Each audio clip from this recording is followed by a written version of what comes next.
So there's two main pens in this dairy barn. There is a fresh cow pen, which has just a dozen cows in it. And then we have our mature cow pen, so like second lactation and up cows. And then our 2-year-olds and Jersey cows. So why do we keep these groups of cows separate? Well, why is because if we were to put them together, it would be like mixing the high schoolers with the middle schoolers. And that would just create some problems because the high schoolers would kind of bully the middle schoolers, right?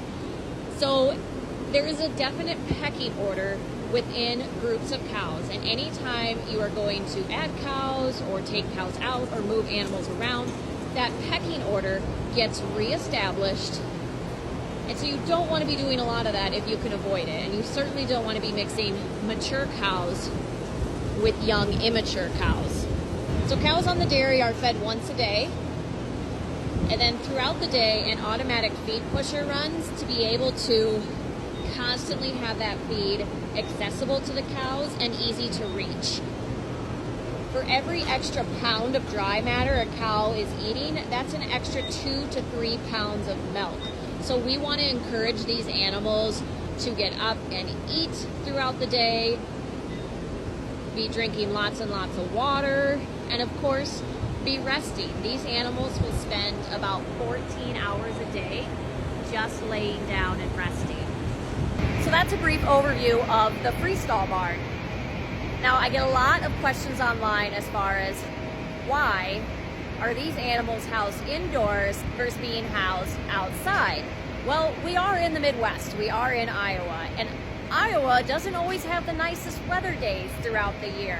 You know, we spent the last few years in a drought, and now over the course of the last couple of months, we've gotten so much rain that we've had to worry about flash flooding.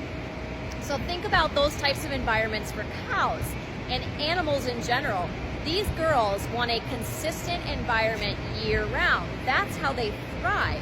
And if you're talking about extreme changes in weather, not to mention just the normal changing of seasons when we have extremely cold temps in the winter or extremely hot, humid days in the summer, they don't want to be out in that kind of stuff.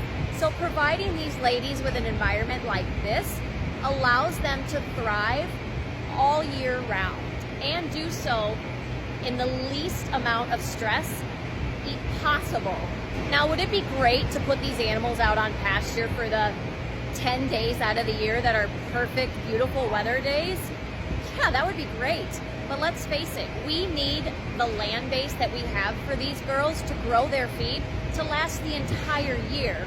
We can't set aside acres for them to potentially graze on for such a short amount of time. It's also important to note that dairy cows are really the ultimate upcyclers.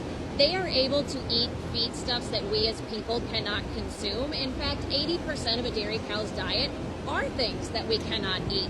Things like distillers grains, things like cottonseed, things like orange peels. There's various things dairy cows across the country, depending on where they are located at, will eat that are just byproducts of human food production.